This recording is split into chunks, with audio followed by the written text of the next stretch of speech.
আজকে আমি বানাবো চিকেন দো পেঁয়াজা।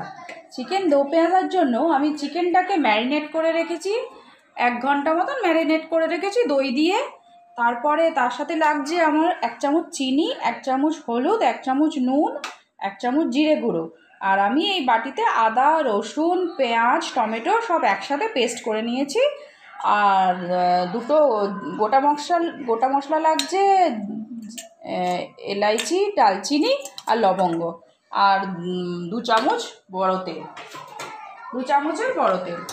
আর তার সাথে আমাদের লাগছে, যে আমি গ্যাসটা জ্বালিয়ে দিলাম, তার সাথে লাগছে পেঁয়াজ, টমেটো আর ক্যাপসিকাম আর কাঁচা লঙ্কা, এটা গোটা গোটা লাগছে। তাহলে প্রথমে গ্যাসটা জ্বালিয়ে আমি তেলটা এর মধ্যে দিয়ে দিলাম।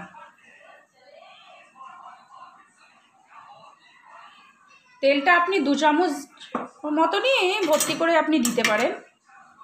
তো যতক্ষণ তেলটা গরম হচ্ছে ততক্ষণ আমি এর মধ্যে এই গোটা মশলাটা দিয়ে দেবো।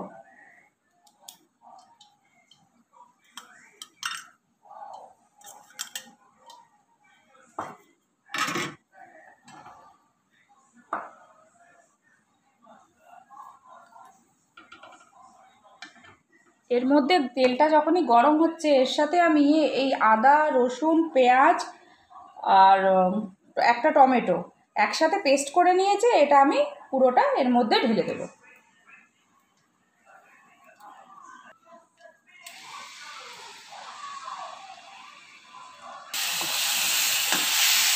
এই মশলাটা একটু ভাজা ভাজা হয়ে গেলে এর মধ্যে যে শুকনো মশলাটা আছে, চিনি, নুন, হলুদ আর জিরে, এটা সব আমি দিয়ে দেবো এর মধ্যে দেবো। দিয়ে এই মশলাটাকে ভালো করে কষিয়ে এর মধ্যে 1 চামচ আমি কাশ্মীরি লঙ্কার গুঁড়ো দেবো, সামান্য একটুখানি, মানে কালারটা একটু তাহলে ভালো আসবে। আসনি তো, মশলাটা একটু ভাজা ভাজা হয়ে গেলে ওর মধ্যে সামান্য একটু জল দিয়ে মশলাটা আরেকটু কষাবো, যতক্ষণ তেল না ছাড়ে তার সেই অবধি আপনাকে কষাতে হবে।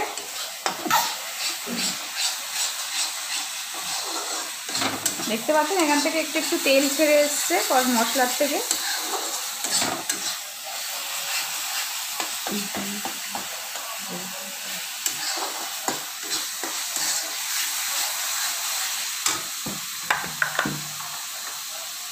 এর মধ্যে যখনই তেল ছেড়ে এসেছে, এবার আমরা চিকেনটা এর মধ্যে দিয়ে দেব।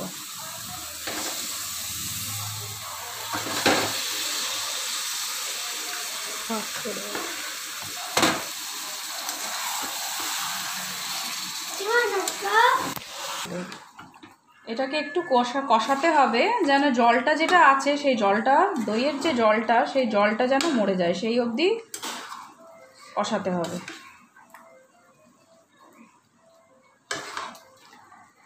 বলা হবে 10 মিনিট পর, 10 মিনিট হয়ে গেছে। 10 মিনিট পরে আমি ঢাকাটা খুলে, একদম জল দেবেন না, দেখুন কতটা জল বেরিয়ে গেছে, দই থেকেই জলটা বেরিয়েছে। এবার এর উপরেই কষবে,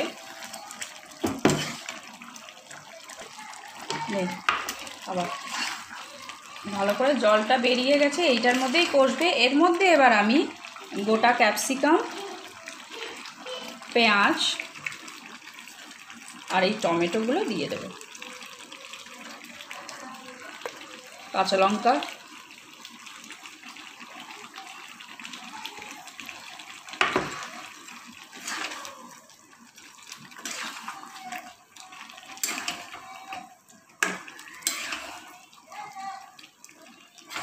এটা দিয়েও আরও 10 মিনিট এটাকে কষালেই পুরো রেডি হয়ে যাবে।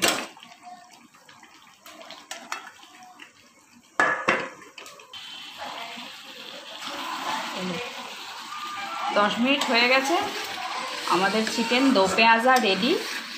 এবার গ্যাসটাকে অফ করে আমি এটা পরিবেশন করব। তো আমি পরিবেশনের জন্য একটা থালা নিয়েছি, এর মধ্যে আমি এটা এবার পরিবেশন করব।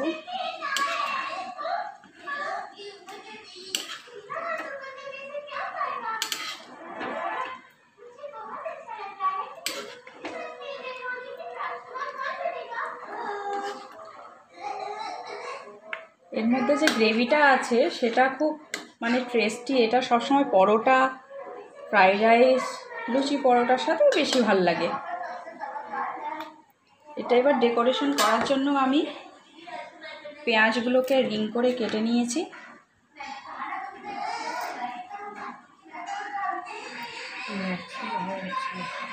আর সামনে একটু কাঁচা পাকা লঙ্কা দিয়ে মাঝখানে পরিবেশন করছি।